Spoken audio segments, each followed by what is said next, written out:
Oh man, another one, and yeah, probably. Yeah, it's going to make you face palm hearing crapcon saying this bullshit. So God had to convince Crapcon that there is an audience for the original Resident Evil games on the platform.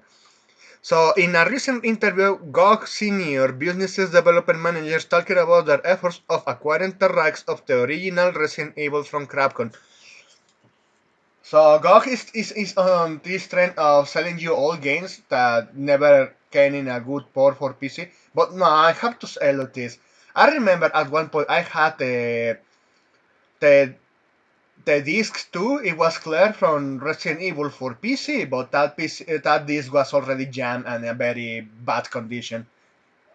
And at that time I just gave it to someone else. That disc couldn't be revived, sadly, and it was in a very rough state. But even continue on, yes, the people have interest for the old stuff. Even some of the new generations that they are even trying gaming, they're trying retro. We already covered those articles. We already went to that. Yeah, they are not attached to nostalgia and they're still trying older games. But hearing these fucking morons of Capcom saying there is no audience of that, we're going to sell you the makes.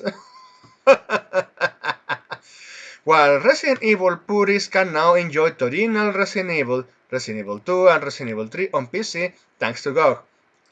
You forgot Survivors, but anyway. It didn't seem like Capcom was too enthusiastic about re-releasing the games on the platform in their original form at first.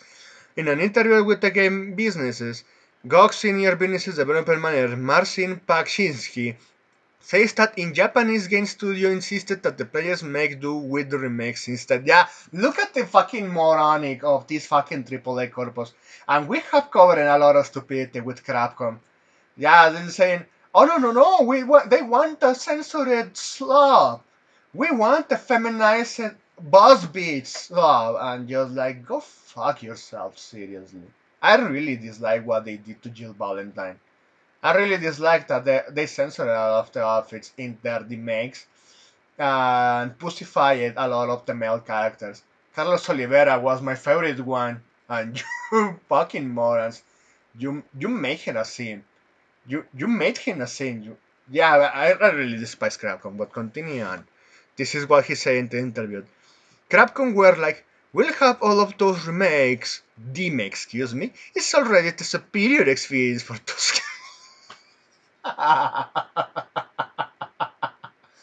Ah man, and do you have indie developers copying the old designs of Crapcom games with Resident Evil or horror games? People are having a good interest in that, like the all fixed camera positions. And Kraken saying, "Oh no, the makes are superior." Oh man, continue. They didn't really see the value in bringing back the vanilla versions. And they know, but that's what it is.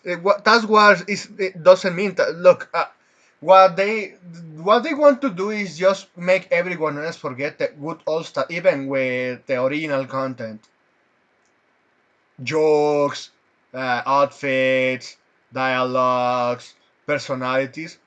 Everything is watered down with this fucking remakes. And they don't want you to notice. They want you to keep selling you slop. And yes, there is an audience. And yeah, I know probably this audience are the older people that play with the originals and they want to have a legitimate experience. Well, they could have that on the 7 Series. I mean, you can emulate that PS1. Even you don't need a fucking graphics card to emulate those, but anyway, they know it, but they don't care. They are basically in the mindset. Just don't ask questions. Just buy products, consume products, and get excited for the next product mindset. But continuing on, it took a lot of convincing that there is an audience that has a lot of memories about these games and would love to experience exactly the same game again. Thankfully, we were able to convince them. While the versions of Resident Evil 1 and 3 on Go aren't exact So one-on-one duplicates of those released on the PC Station all those years ago. They included several PC exclusive features such as support for multiple controllers and frame rate fixes. They still run on the original source codes. As part of the GOG preservation program, these titles preserve the experience and playing the original games for years to come. So no DRM. Okay, that's good. Rather than updating them via demasters or demakes.